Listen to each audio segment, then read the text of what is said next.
President Obiang, thank you for joining me here in the studio. Gracias. Tell me what oil has meant to your country.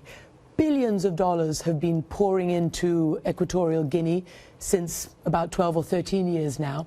And once you described it as like the manna from heaven that sustained the Jews in the desert, an Old Testament referral. First of all, I would like to thank you. You're a very, very prestigious reporter. Your question is very important to me because oil has actually been a blessing to our nation. Because Equatorial Guinea was one of the poorest nations in the whole continent. Because we discovered oil, today we are now the third or fourth richest nation on the African continent and around the world. Well, thank you for your explanation, and thank you for your compliment. But you know, I'm a Western reporter, and I'm going to ask you some pesky questions. So, if you say that oil has benefited your country so much, how then do you account for the fact that some 80% of your country people are still in dire, dire poverty? They don't have access, many of them, to clean water. They make perhaps $2 a day. They don't all have electricity. And it's still very poor for the vast majority of your people in this tiny little country. So why are people still so poor? Those who do criticize us are basing their judgment on outdated information, and certainly haven't visited Equatorial Guinea for themselves to find out about all the good things that are there. For example, the information that the population of Equatorial Guinea is living below $1 a day. That's not true. I said $2. It's completely fabricated. All right, so that is what you say as the president, but many independent organizations and independent diplomats say what I just said. And the question is, why is so much money going into your accounts? Some 600 million, according to independent organizations and observers. The critics who are saying these things cannot show that I have so much money in my account. And just what accounts are they referring to? I don't have any special or private accounts. All this is false. It's completely invented. How do you account for Equatorial Guinea being somewhere towards the very end of the list? In other words, one of the most corrupt countries in the world, according to Transparency International. It's somewhere around 172 out of 183 countries. I'll keep saying the same thing. Critics are referring to the past. I can assure you that today, Equatorial Guinea has actually improved on political liberties, on economic development and infrastructure. Well, again, let me continue on this money situation. Your son, Teodoro, has been accused of corruption, embezzlement, extortion, and money laundering. And the French authorities have issued an international arrest warrant for him on these money laundering charges. I believe this is all the work of our enemies. First of all, my son, even before he became a politician, he's always been a businessman. He has his own private business activities. But when he became a politician and entered into government, he produced an accounting of all of his properties, both here in the States as well as in France, all of which was actually acquired long before he got into government.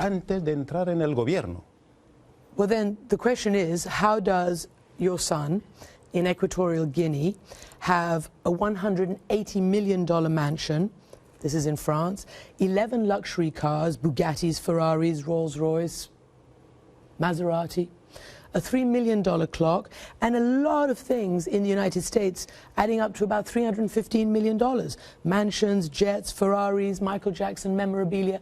I mean, how does your son get that much money just as a minister?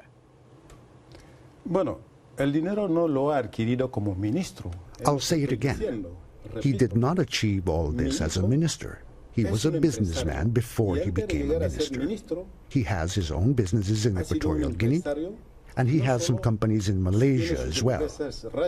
He has his personal finances that he manages, but there are no signs or any proof that he had actually embezzled any government property or government money. The moment he became minister, he contributed a great deal into the coffers of the government's administration. Do you think corruption is a problem in your country? The government has actually established laws that prohibit corruption, and I believe that in Equatorial Guinea we are very serious about prosecuting anyone involved in corruption. So no, it's not a problem in Equatorial Guinea. All right, well, I've allowed you to give your say, and you've seen all the evidence that we have presented from the other side. Now let me ask you about political situation there. You are, I believe, now in your 4th term, correct? Possibly. That's a long time. You've introduced yourself constitutional reforms and referendum, which made a maximum of 2 7-year terms. Under that equation, you should end your term by 2016. That will have left you in power for about 30 years or so. Will you step down when the constitutionally mandated time is up? Will you step down in 2016? First of all, Western democratic nations cannot understand circumstances where someone stays in power for a long time. But in Africa, there exists what we call a person's charisma. Because when I took power, it was in order to face a very difficult situation which was on the brink of exterminating the country. The transformations I carried out were by consensus of all political forces in the country.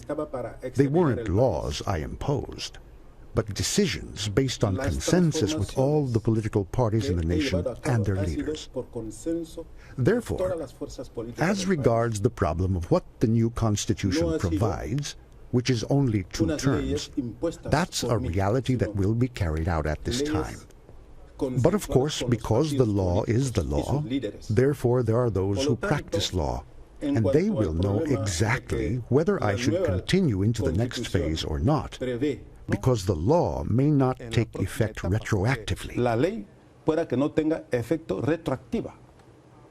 Oh my goodness, you're raising the possibility of running again, but you yourself have got this, you just mentioned me, 2 7 years, and you're in your 4th term. It is not me, it's the people. The people decide. But Mr. President, there's a constitutional referendum, 2 7-year terms. Will you step down in 2016? That's why I say it depends on the people. How can it depend on the people? It's a law. Because it's not a personal problem of my will, because we work based on the will of the people. The people decide. The people have approved the Constitution, which determines the 2 terms. But you have to take into account that the law does not take effect retroactively. Nevertheless, if the people decide that I can present myself in the next stage in order to fulfill what the law says, that's the people's will. Wow. Well, you're presenting a scenario where you could be in power forever. I am not the one. It is the people. Do you think the people want you to be in power for longer? That's what the people will have to decide in the future.